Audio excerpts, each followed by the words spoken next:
You remember we went to Iganga? Right, that's a right. Muslim town. Right. And I remember, I don't know if you remember, there was a day when it rained so much. Mm-hmm. And then you started preaching, and God used you, because I remember the first person who came was a Muslim. Yes. And he went and knelt before the platform, put off his heart. I don't know what you call it, Yeah. but the heart, the Muslim Right. heart, and they knelt down before Jesus. And when he did that, thousands of people just came and knelt down, and God moved that day. And that was the time when, things were just happening in Rwanda.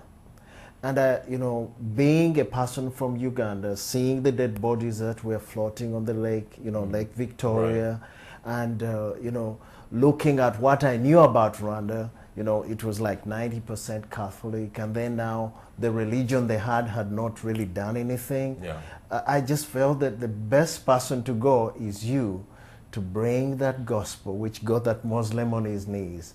And for sure, I saw it, because God started a work of healing when we went with you in 1995. It was an incredible moment. Something you said, though, just stirred up some memories in me about something that happened that day that Muslim came to Christ when it rained and so forth. And I don't even know if you knew this, but one of my wife's dearest friends died that day.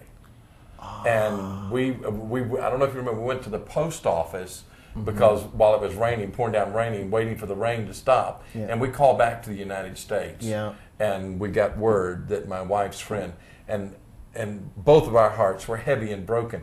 But it's out of brokenness that the Spirit of God is able to flow and to move. And so sometimes in the midst of our hurt and our tragedies, blessed are the poor in spirit. For right. theirs is the kingdom of heaven. That's right. That's right. Blessed are those who mourn. So it's in those times of hurt. And what I didn't know, and just thinking back, and just right. kind of things coming together, what I didn't know was that it would be out of that God would touch your heart. That's right. And then we would go to a place where many people had died. And had been killed tragically. And so it's kind of an interesting thing. You never know the sovereignty of God. How God connects things. And, I remember that time in Rwanda. That was an amazing time. Yeah, absolutely. I remember God moving. You remember in the little town of Butare, how many young people, the university students, came to know the Lord. And those are the people who are leading the country now, because that's a very young nation. Yes. That was a very wonderful experience. Then I remember going... Let me just give a little word. Butare is the town where the university is located. That's right. Where the National University is located. So, and we went to that town, and before I preached in the capital city of Kigali, that's right. We went there and we held meetings with university students. Go ahead. That's right. And then we went back to the city, you remember, to the stadium at the time.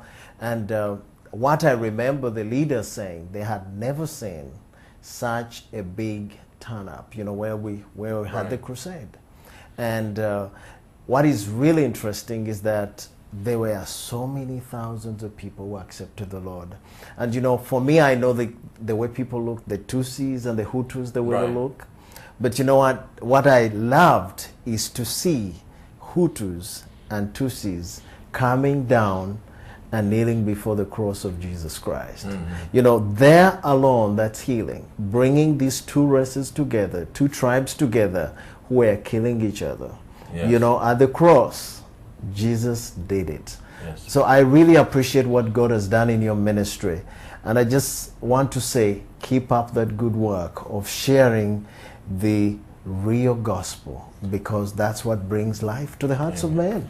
We're going to have to get ready to wrap this up here in just a moment. But, one of the things I want to share that God spoke to me about, because, like I said, one of the beautiful things that happens in my life is I get to meet wonderful people like you and all over the world. God's got his people. And God's doing something. He does. All over the world, and it's so exciting. And so everywhere I go, I'm looking, God, what do you want to say to me? What do you want to do in my life? Amen. And while I was there was one thing that really grabbed my heart. Yes, sir. Do you remember we spoke to the university students? Many university students came to Christ, and they came to us and said, would you speak to our professors and the chancellor? That's right. Of the university, because the professors were, and you can understand why they were pretty bitter, because the church had participated in the genocide. Yeah. And so they said, would you speak to them? So remember you came to me and said, can we host a dinner for them? Yeah, that's right. And we hosted a dinner for the professors and the chancellor, and of course, I spoke to them, and then we had questions and answers. That's right. And then the chancellor asked a question, and that question has haunted me. That's so many years ago. Yeah, that's right. And this is what the question was. Yeah. He said, we all know that the church was involved in the genocide. So at this critical moment in our history, when we needed God, he said, Dr. Tippett, where was the church? I remember the statement now. Where was the church? And boy, I vowed in my heart, I said, oh God, with everything that is in me, I want to know the church is where it should be, not participating in sin, but the church is broken, loving, gracious, reaching out That's right. and ministering to the world. And so that's why, from my perspective, renewal is so absolutely critical and important at this time. And it's why people like you and the ministry that God has given you, African Renewal Ministries, is so important today. That the church might be where it's supposed to be. Definitely. Doing what it's supposed to be doing. Definitely. Peter, you have a website, or if people wanted to know more about your ministry, is it? Tell us what it is. Yeah, our website is www.africarenewal.org. Okay, africarenewal.org. Yes, sir. AFRICARENEWAL.org. Yes, sir. And so we would encourage you to go to that website and get to know about what you're doing. Amen. And I hope that people will pray for you, will support Well, we you. need lots of prayer. Because we want the African church to be a mile wide and a mile deep boat.